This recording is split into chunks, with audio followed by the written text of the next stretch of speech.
तो देख सकते हैं सबसे पहले हम जनरल कैटेगरी की बात करते हैं। जो कट ऑफ गया था, कितना गया था यहाँ पे 153.94071 है ना। डेसिमल के बाद भी आपको 5 डिजिट तक गए थे, डेसिमल के बाद भी 5 डिजिट तक गए थे। आप अब यहाँ पे समझेंगे ये कौन सा कट ऑफ है भाई, इतना कट ऑफ कहाँ से जा सकता है, तो आप घबराए नहीं, ये नॉर्मलाइजेशन मार्क्स था, ठीक है।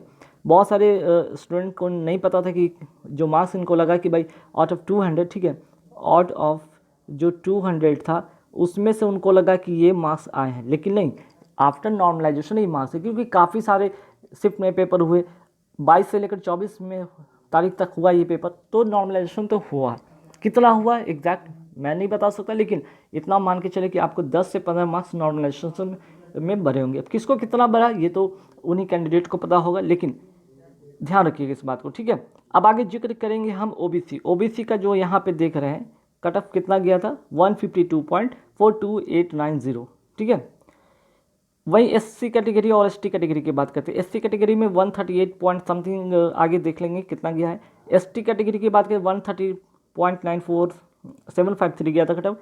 वेज कैटेगरी वाले देख ले 70.9944499 गया था, है ना। तो ध्यान रखिएगा इस तरह का पिछले बार का कट ऑफ रहा था 200 में आपके ये जो कट ऑफ थे आफ्टर नॉर्मलाइजेशन मार्क्स था, ये बात का ध्यान रखेंगे। तो मैंने आपको बताया यहाँ पे कि जो लास्ट जो इसकी जो वैकेंसीज थी जो 2019 एग्जामिनेशन वाला था उसमें क्या कट ऑफ गया था। अब यहाँ पे 2020 में क्या कट ऑफ जाएगा इसके बारे में भी यहाँ पे पहले ही बात कर लेते हैं। अच्छा, फाइनल कट ऑफ की पहले मैं इसके बारे में चर्चा करूँ। फाइनल जब जो कट ऑफ बनेगा आपका ध्यान रखेंगे, ठीक है। ये तो यहाँ पे सी की बात हो रही है, सी स्टेनोग्राफर सी की बात हो रही है।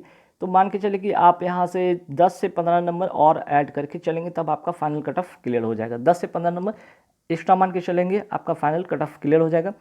अब आप समझेंगे कि 2020 वाला जो वैकेंसीज है उसमें क्या कट ऑफ रहेगा। तो देखिए इस बार की अगर 2020 की अगर वैकेंसीज कर सकते हैं तो जो टेंटेटिव वैकेंसीज है लगभग 850 है ना। लगभग जो है 2020 का जो टेंटेटिव जो यहाँ पे जो वैकेंसीज देखने को बन रहा है वो 850 के आसपास में है, ठीक है। पिछले बार की अगर बात करें तो वैकेंसीज और कम थी, है ना। उसके पहले वाले अगर प्रीवियस ईयर में जाए तो वैकेंसी ज़्यादा थी। तो वैकेंसीज बढ़ा था, घटा बढ़ा इस तरह से चलता आ रहा है, ठीक है।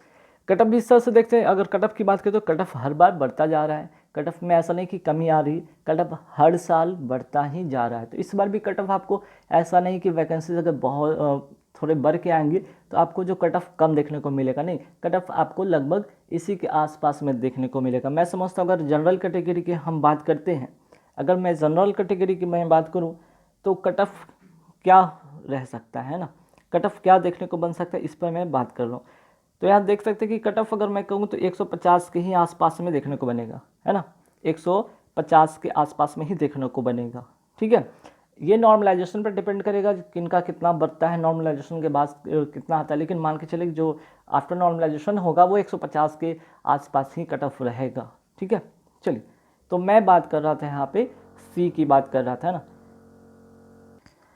तो देखिए कुल मिलाकर मैंने बताया कि 2020 का जो वैकेंसीज है वो 850 के आसपास में या 850 प्लस ही रहेगा, ठीक है, पास नहीं 850 प्लस रहेगा।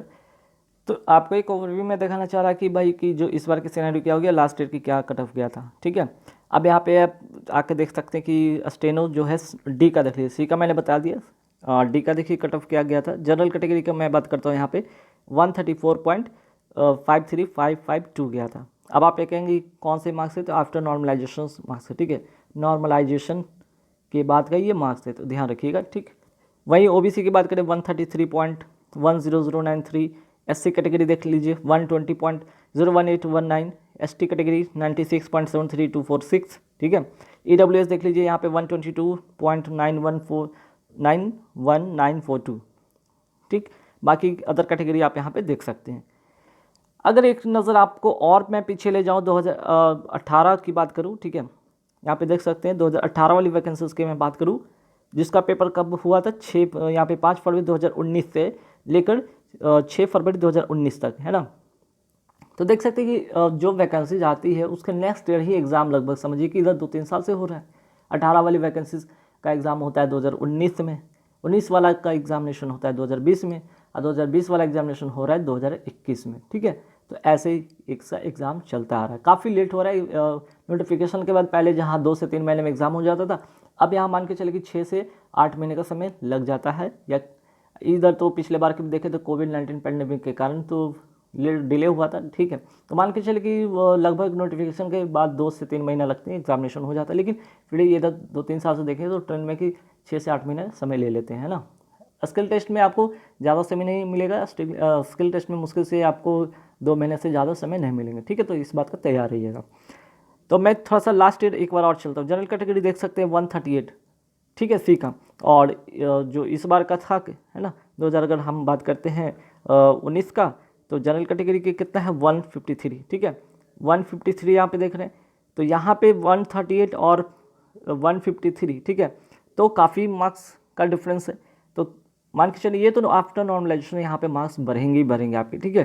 तो ध्यान रखिएगा। तो मैं थोड़ा सा लास्ट ईयर का कट ऑफ मैं दिखा रहा हूँ। जनरल कैटेगरी 138, ओबीसी का 133, ठीक है। फिर आप आते हैं यहाँ पे देखते हैं कब एसटी का देख लीजिए 105 और एससी का 119, ठीक है।